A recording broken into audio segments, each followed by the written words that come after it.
Welcome to the Dead Bedroom Revival Podcast. My name is Curry, your host, and I am excited to be making this episode. So we're going on to the series, we're now part 2, and today we're going to be talking about the most coveted attachment style that is available, which is usually it's called secure attachment. And usually these people are people that come from a really good family where the mom and dad are secure, or at least they know how to communicate their feelings, they know how to communicate their needs. They also are emotionally intelligent, so they know when things are not quite right and they address those situations. And therefore, when they communicate with the child, they also do that with love, with nurturing, and they make eye contact, they play with the children. And those are the attachment bonds that makes the child feel safe. And when you feel safe in those interactions, it makes it so much easier for you to then cope in life in terms of any other interactions that you face. And they did an experiment with this to actually figure out how a child, or where the child is at. And for the child a child that was with a secure attachment, what they did is that they brought a child with a mum into a room when the room was full of toys, and the child would have gone and started playing with the toys because the mum is there.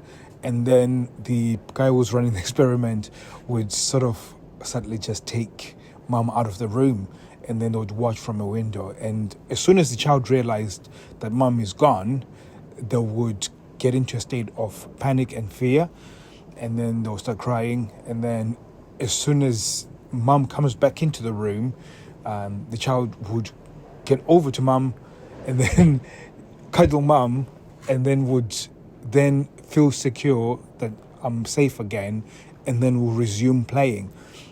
So when you see it from that perspective, and with the other ones, it was different. With the other ones where they were, abandonment and abandonment attachment, they all would persist on the crying because they would not be able to move away from that level of fear into security. So this is why this one is the most coveted one, because if you are in that situation, you're very secure in yourself, which means that you can offer freedom to your partner. Because sometimes if you find yourself in the anxious type attachment, there's quite a lot of manipulation within the relationship. Now, this is controversial because I've said this a few times. People say, no, I'm not manipulative, and my wife is not manipulative. But whenever you come from a sort of low self and low self-esteem, usually within that relationship, there's a part of you that behaves in certain ways that is manipulative in order to serve your, self, whatever thing that is causing you to have that self-doubt, whatever. So, for instance, if the person you went out with your friends, your boys, you're going out play golf or whatever, when you come back, she would make it into you end up in a massive argument, and it's got nothing to do with you playing golf. Or she will make it out like it's got nothing to do with you playing golf, but it would be such a horrible thing for you to go to play golf that, you know what, I really don't like going to play golf because when I come back home, it's absolute shit. And then, or vice versa, it could be before you actually go and play golf, she will feel sick, and then, you feel bad about leaving. And this is based on stories I've heard about this. So there's certain behaviors that will come up and that will be manipulative, and they seem kind of normal, but they're not normal.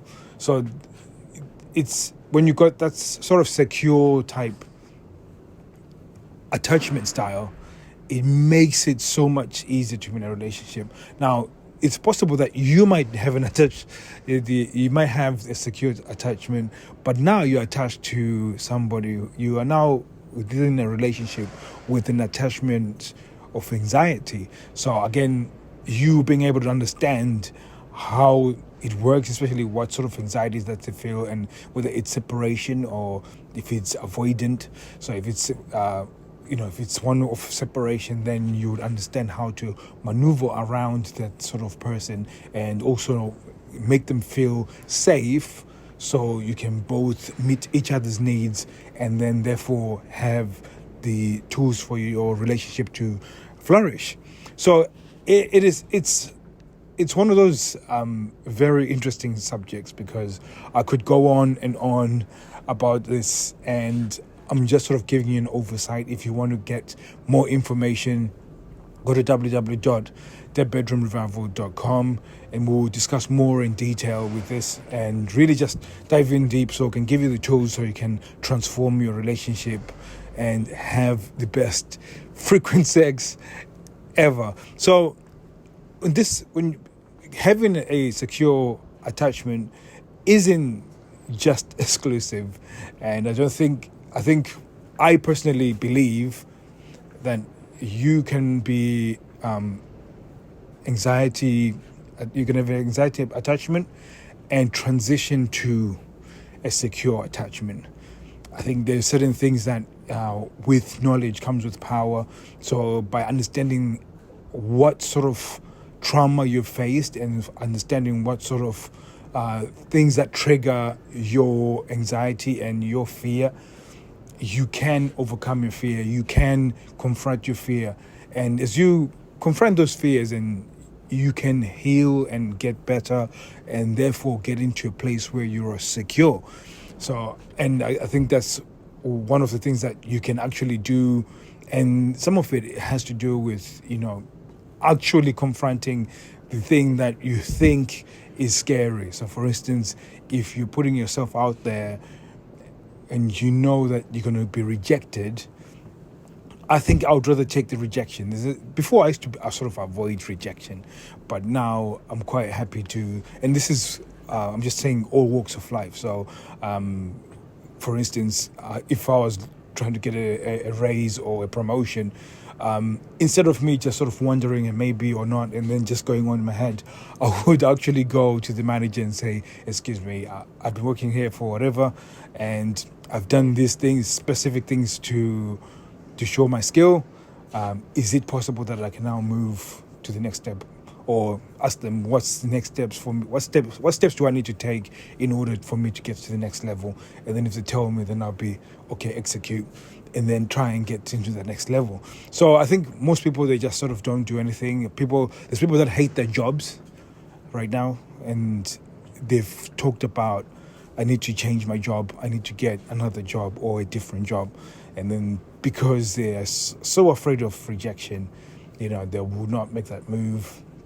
And some of you guys are in this sexless relationship, and you know that this person you're with is very abusive, and they are very cruel to you, and you do not see anything else that is going to fix this relationship.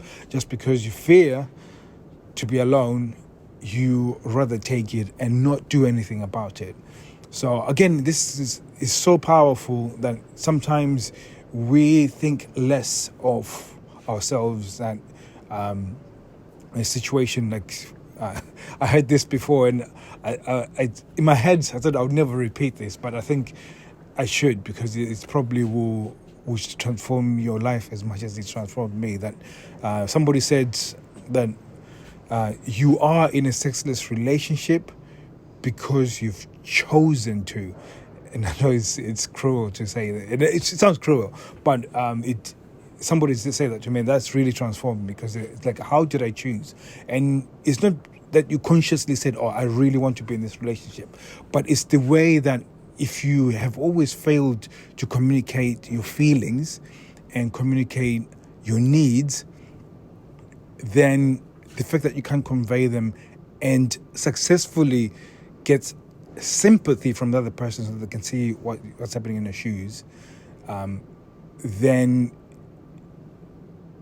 anything else that happens after that, it's now up to you. So like, if that person cannot just feels empathy and they're like, oh, I'm really sorry that I'm not giving you any sex, and I can see how that's affecting our relationship, and then they don't do anything about it, they've empathized with you. So they've said, they've seen your pain, and they understand what's going on, but they just feel like that's your thing. Whereas if they sympathize with you, then they go, oh my God, I actually feel what you feel. That's not really good. So they then put steps in place to make things work and continuously work. So again, I know it's cruel when I say it that way, but if you think about it, you are in this situation because you choose to be in this situation, and it's not that it's not that you chose to be in that situation, but your attachment style has led you to be in this position, and your attachment style is stopping you from moving out from that situation. So hopefully that sort of makes sense and sort of gives you the idea that, okay, the shit that has happened to me when I was a child has affected me and is now sort of manifested itself in my relationships and is now affecting my relationship. So hopefully that is helpful information. Go to www.deadbedroomrevival.com. You'll be able to get a link to a Facebook group where you can also come and ask questions, so I can really go dive in deeper into some of these topics and sort of even understand what is your attachment style and how you can use the knowledge of your attachment style to have better relationships. So thank you very much for listening. I'll be seeing you guys very soon. Take care.